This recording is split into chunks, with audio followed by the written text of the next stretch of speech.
안녕하세요. 광화문금융라입니다. 지난 영상의 댓글에서 S&P 500과 SCHD ETF를 장기 투자의 관점에서 비교 분석해달라는 요청이 있었는데요. 그래서 오늘은 그 내용을 준비했습니다. 지금처럼 궁금하셨던 내용이 있다면 이렇게 댓글로 남겨주시면 제가 분석 영상을 만들어서 이렇게 올려드릴 테니 많은 참여 부탁드리고요. S&P 500과 나스닥 100 그리고 SCHD ETF는 제가 참 좋아하는 ETF이기도 하고요. 그리고 이미 마음 편한 개미님들께서 이 세 개의 ETF에 투자를 하고 계신 분들이 많을 정도로 이 세 개의 ETF는 장기 투자의 관점에서 많은 분들께서 선호하는 그런 ETF들인데요. 하지만 투자 스타일에 있어서 명확한 차이가 있다는 것을 여러 통계 지표를 통해 확인할 수 있었습니다. 그래서 오늘은 이 ETF들이 장기 투자의 관점에서 어떠한 명확한 차이가 있는지 이 내용을 함께 알아볼 거고요. 그러면서 앞으로 장기 투자의 관점에서 어떻게 모아가면 좋을지 투자 포인트로 함께 설명을 드리겠습니다. 그러니 영상 끝까지 시청 부탁드리고요. 영상 보시기 전에 좋아요와 구독하기 그리고 알림 설정 부탁드립니다. 아마 맘 편한 개미님들께서는 이미 S&P 500과 나스닥 100에 대해서는 충분히 잘 알고 계실 거예요. 그래서 SCHD ETF의 장점에 대해서만 5가지 포인트로 정리를 해봤는데요. 우선 SCHD ETF의 가장 큰 장점은 배당금이라고 볼 수 있어요. 물론 지난 영상에서 다뤘던 제피의 경우에도 배당금이 가장 큰 장점이었지만 이 두 ETF의 배당금의 매력이 조금 다른데요. 제피는 월배당이면서 10%가 넘는 고배당 ETF였다면 SCHD ETF는 상장한 이후로 한 번도 빠짐없이 배당금이 성장한 배당 성장의 매력이 있는 ETF입니다. 무려 11년 연속으로 배당금이 성장을 했고요. 성장한 폭도 조금씩 올려준 게 아니라 연평균 10%가 넘는 비율로 계속해서 배당금이 성장을 했습니다. 그리고 맘 편한 개미님들께서는 아마 대부분 좋은 ETF를 꾸준히 모아가는 좋은 투자를 선호하고 계신 분들이 많으신데요. 이렇게 장기 적립식으로 매수하는 투자자들에게 중요한 것 중에 하나가 저렴한 총 보수입니다. 보수도 오랫동안 쌓이다 보면 복리 효과로 큰 영향을 주기 때문이죠. 그런데 SCHD는 총 보수가 0.06%로 장기 투자자에게 적합한 저렴한 보수를 책정했습니다. 여기에 배당 수익률도 3.34%로 준수한데요. 배당 투자를 할 때 배당 수익률이 너무 높은 주식만 찾다 보면 다음 해에 배당금이 크게 삭감되거나 주가가 하락하는 주식에 투자를 하게 되기도 하거든요. 그런데 이 ETF는 적당히 높은 수준의 배당 수익률을 보이면서 배당금과 주가가 꾸준히 우상향하는 그런 배당 성장이라는 표현에 딱 알맞는 ETF입니다. 그런데 이 ETF가 가장 큰 매력을 보여줬던 게 바로 작년이었는데요. 작년에 S&P 500과 나스닥 100이 큰 폭으로 하락을 했던 그런 시기였잖아요. 그런데 SCHD는 6.12% 하락에 그치면서 상대적으로 든든한 모습을 보였고요. 여기에 배당금을 받았으니까 이 배당금을 감안하면 3.38% 정도의 손실이었습니다. 그리고 참고로 배당금을 SCHD에 바로 재투자를 했다면 손실이 3.23%로 더 줄었고요. 다른 주식들은 반토막도 나고 반에 반토막도 나는 상황에서 3.23%의 손실이면 엄청난 선방을 했던 거고요. 그러다 보니 작년에 특히 SCHD ETF에 관심을 갖는 분들이 늘어나기도 했습니다. 그렇다면 이 세 개의 ETF를 각각 매월 적립식으로 모았다면 그 성과는 어땠을까요? 데이터를 최대한 길게 잡기 위해서 SCHD가 상장한 이후부터 최근 1월까지의 기간을 잡았고요. 매월 $1000씩 매수한다고 가정을 하고 계산을 해본 결과입니다. 이 결과 가장 우수한 성과를 보인 ETF는 나스닥 100이었고요. 그 다음은 SCHD, 마지막으로 S&P 500 ETF 순서였습니다. 물론 성과의 차이는 있었지만 이 정도 성과라면 3개 ETF 모두 역시 믿고 장기 투자할 만한 그런 ETF라는 것을 확인할 수 있었고요. 그런데 2022년 한 해 동안의 하락장을 겪고요. 이 시기를 견디면서 지금까지 이 영상을 보고 계신 분들께서는 주식 투자를 하면서 정말 리스크를 관리하는 게 참 중요하다. 이걸 깨달으셨을 거라고 생각을 해요. 그러면서 주식 투자의 내공도 많이 쌓이셨을 거고요. 아무튼 그만큼 상승만이 아니라 주가 하락에 대한 대비에도 많이 관심을 높이게 된 계기가 되었다는 점에서 저는 긍정적으로 생각합니다. 그래서 세계 ETF가 겪었던 하락기에 고점 대비 얼마나 크게 하락을 했었는지 그래프를 준비를 해봤는데요.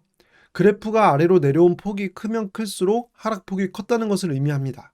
보시면 파란색의 SCHD가 S&P 500이나 나스닥 100에 비해서 상대적으로 덜 하락한 것처럼 보이고요. 나스닥 100은 많이 하락한 것처럼 보이는데요.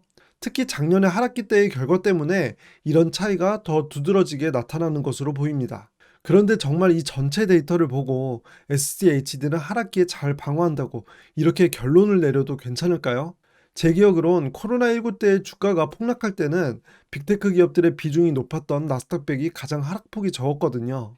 그래서 이 내용을 좀 더 상세하게 알아보기 위해서 세계 ETF의 하락기에 대해서 좀 더 상세히 살펴보았습니다. 지금 보시는 이 표를 얻기 위해서 세계 ETF가 각각 겪었던 10번의 하락기를 먼저 산출을 해봤고요. 거기에서 이 세계 ETF가 공통적으로 경험했던 7번의 하락기를 추려봤습니다. 같은 시기, 같은 하락기에 비교를 해보기 위해서죠. 그리고 여기에 나와 있는 수치는 고점 대비 얼만큼 크게 하락했는지를 나타낸 건데요. 그 결과를 보면 SCHD는 코로나19 하락기 때 S&P 500이나 나스닥 100보다 더 많이 하락했었고요. 반대로 작년에 급격한 금리 인상으로 빅테크를 비롯한 성장주들이 크게 영향을 받았을 때는 SCHD가 가장 하락폭이 작았던 것을 확인할 수 있었어요. 그리고 7번의 하락기에서 SCHD가 다른 ETF보다 우수했던 사례를 확인해 보면 총 7번 중에 4번 하락폭이 더 적으면서 상대적으로 우수했고요. 3번은 S&P 500이나 나스닥 100이 덜 하락하면서 이들의 ETF가 더 우수한 성과를 보였습니다. 물론 SCHD가 한 번 더 나은 결과를 보이긴 했지만요. 표본이 워낙 적기 때문에 이걸 일반적으로 해석하기에는 무리가 있습니다. 그래서 지금까지 거의 반반 SCHD가 나을 때도 있었고 그렇지 않을 때도 있었다. 이렇게 해석하는 것이 더 합리적이라고 생각합니다. 제가 통계학을 전공했는데요. 통계 수치를 해석할 때 가장 중요한 부분 중에 하나가 구간을 어떻게 잡느냐, 이 문제가 가장 큰 관건이거든요. 왜냐면 구간에 따라서 통계 수치는 얼마든지 바뀔 수 있기 때문이죠. 그래서 맨 처음에 적립식 투자 결과를 보여드렸던 결과와는 다른 구간을 설정을 해봤는데요. 이 앞에서는 가장 최근까지의 결과를 갖고 왔잖아요. 그런데 이번에는 SCHD가 가장 상대적으로 부진했던 2020년 3월까지 코로나 하락기를 포함한 이때까지의 결과를 갖고 다시 산출을 해봤습니다. 그랬더니 결과는 조금 다르게 나왔는데요. 나스닥 100이 가장 좋은 성과를 보였고요. 그 다음은 S&P 500, 마지막은 SCHD 순서였는데요. 앞에서는 S&P 500보다 SCHD의 성과가 더 좋았는데 이번에는 바뀐 거죠. 그만큼 구간을 어떻게 잡느냐에 따라 통계 결과는 달라질 수 있다는 것을 다시 한번 확인할 수 있었고요. 투자할 때 중요한 것은 이런 차이가 왜 발생했는지를 아는 것입니다. 이를 확인하기 위해서 세계 ETF의 투자 섹터 구성이 어떤 차이가 있는지, 그리고 가치주와 성장주에 투자하는 스타일은 어떻게 다른지를 비교해 봤는데요. 우선 투자 섹터 구성의 차이입니다.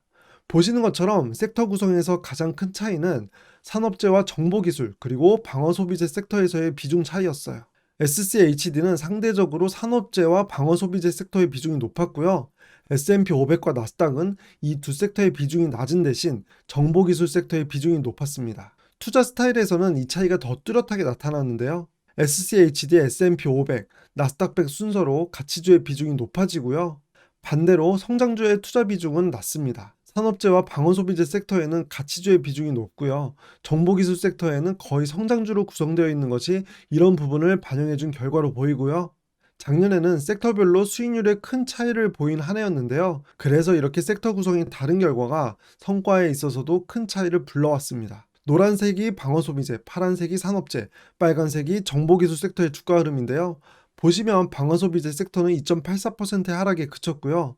산업재도 7.84% 하락하면서 선방을 했습니다. 그런데 정보기술 섹터는 28.33% 하락하면서 크게 하락했고요. 참고로 2021년 하반기에 제가 과거 데이터를 통해서 앞으로 금리 인상기가 오게 된다면 방어 소비재 섹터가 상대적으로 성과가 가장 우수할 것이다.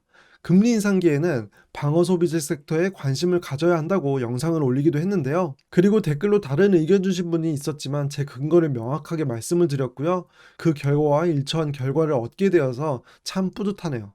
그리고 작년에 주식시장에 가장 큰 영향을 줬던 이벤트가 금리 인상이었잖아요. 금리 인상은 자산시장 전반에 큰 영향을 주지만 상대적으로 성장주에 더 큰 영향을 주고요. 가치주는 덜 영향을 받습니다. 그 결과 가치주 ETF와 성장주 ETF의 주가 흐름에서도 극명하게 차이를 드러냈는데요. 보시면 가치주의 주가 흐름이 SCHD 주가 흐름하고 거의 일치하는 것을 확인할 수 있습니다. 따라서 SCHD가 작년에 특히 좋은 성과를 보인 것은 금리 인상이라는 현상과 가치주를 많이 보유하고 있는 특성이 함께 어우러진 현상이었다. 이렇게 해석할 수 있습니다. 지금까지 함께 공부한 내용을 요약해보면 우선 상장한 이후로 현재까지 전체 결과를 보면 SCHD가 배당, 성과, 하락 방어 등의 측면에서 매우 우수한 결과를 보였습니다. 그리고 특히 2022년에 주가 하락을 잘 방어하면서 더 좋은 모습을 보이기도 했는데요. 하지만 역사적인 하락기 모두에서 SCHD가 항상 우수했던 것은 아니었고요. 거의 반반 정도로 우수하고 덜 우수했던 적이 있었습니다. 이렇게 수치는 구간을 어떻게 나누는지에 따라서 결과가 달라질 수 있기 때문에 해석에서 유의해야 한다는 것을 확인할 수 있었고요. 그렇기 때문에 단순하게 숫자로만 확인할 것이 아니라 왜 그런 결과가 나타나는지 이 내용을 함께 살펴보는 것이 좋다고 말씀드렸습니다. 그래서 이에 대한 내용을 확인해 봤더니 2022년 SCHD가 성과가 가장 우수했던 이유는 산업재, 방어소비재 섹터의 비중이 상대적으로 높았기 때문이고요. 그리고 금리 인상기에 상대적으로 영향을 덜 받는 가치주의 비중도 높았기 때문이었습니다. 따라서 좋은 투자를 하기 위해서는 앞으로도 이런 투자가 유효할지, 나는 어떤 투자를 선호하는지를 고민하는 것이 중요하다고 볼 수 있겠고요. 마지막으로 투자 포인트를 확인해 보겠습니다. 결론부터 말씀드리면 세개 ETF 모두 뭐가 더 좋다 이렇게 말할 수 없는 우수한 ETF라고 볼 수 있고요. 좋은 투자를 지향하시는 구독자님들께서 역시 좋아할 만한 이유가 있는 ETF들입니다. 하지만 다른 ETF들과는 달리 SCHD는 배당금을 잘 주기 때문에 배당금을 잘 받는 것이 중요하다고 판단하시는 분들께서는 SCHD 투자 비중을 높이는 것이 좋고요. 또한 3개 ETF 모두 투자를 하시면 특히 SCHD가 S&P 500이나 나스닥 100의 투자 섹터와 투자 스타일을 보완해주는 측면이 있기 때문에 좀 더 안정적인 포트폴리오를 구성할 수 있다는 점을 확인할 수 있었습니다. 그래서 이러한 점들을 고려하시면서 투자 비중을 고려하신다면 좀 더 좋은 투자를 하실 수 있을 거라고 판단합니다. 오늘 제가 준비한 영상은 여기까지이고요. 저는 제 영상이 마음 편한 개미님들께 행운을 가져다 드릴 수 있길 바랍니다. 영상 끝까지 시청해 주셔서 감사합니다.